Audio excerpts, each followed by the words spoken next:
Be ready. 5 seconds.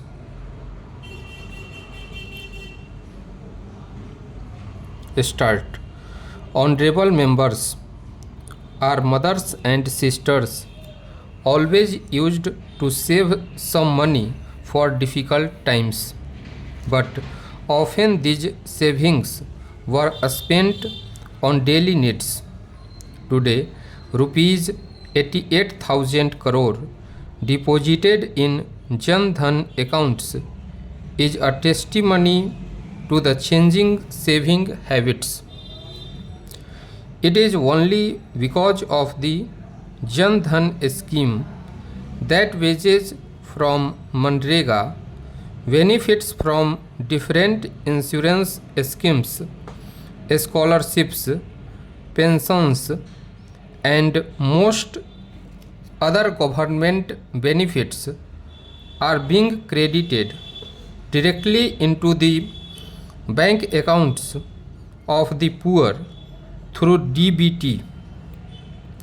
Jan Dhan accounts have succeeded in eliminating the middleman between the government and the poor.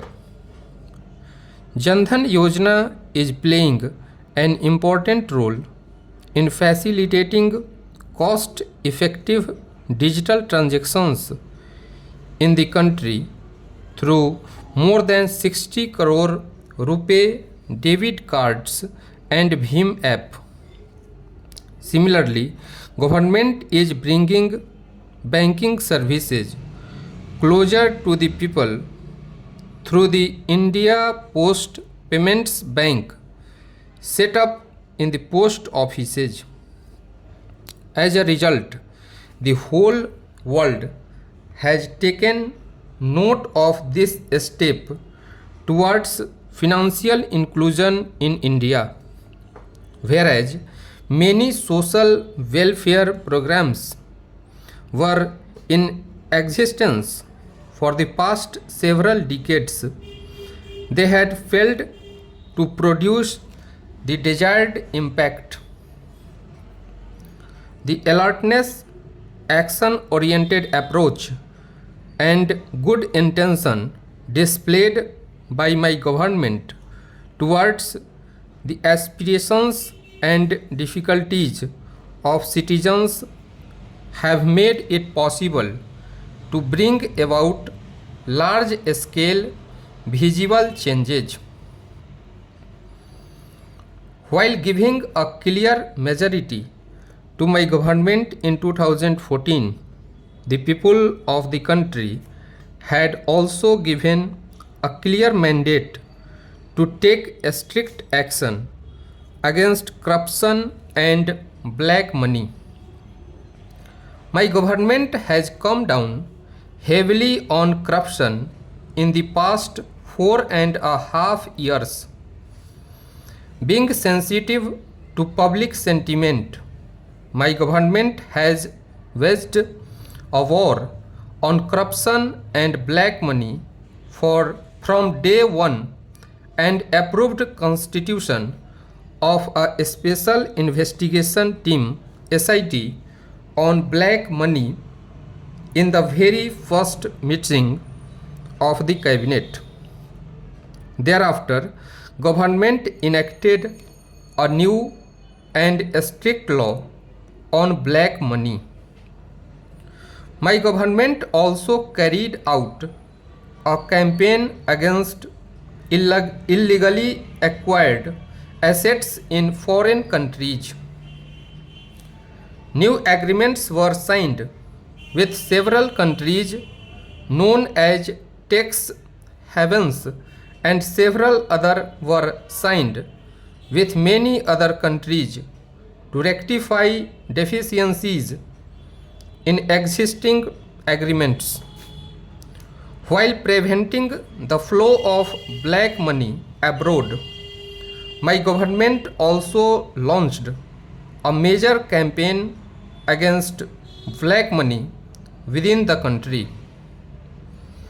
New laws were enacted for sectors thriving on black money and those were brought under the ambit of taxation. Honorable members, demonetization was a defining moment in the government's war on corruption and black money. This decision struck at the very root of the parallel economy thriving on black money and the money outside the formal system was brought within the ambit of nation's economy. This action of the government broke the back of the forces destabilizing the country and the systems sustaining the flow of black money. The registration of 338,000 dubious shell companies responsible for flow of black money have been annulled by the government. The directors of these companies have also been prohibited from holding such offices again.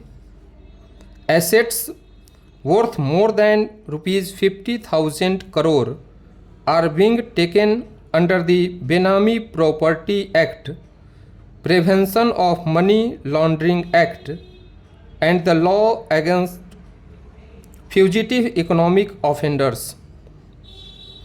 As a result of the policies of my government, black money in real estate sector has declined substantially. The prices of houses have come down and the dream of a normal middle class family for possessing their own house is being realized.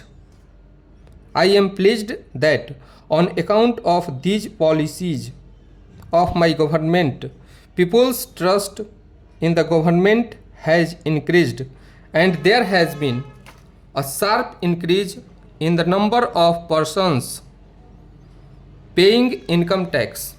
Whereas prior to 2014, 3.8 crore people had filed their return. This number has increased and more than 6.8 crore people have come forward to file their returns.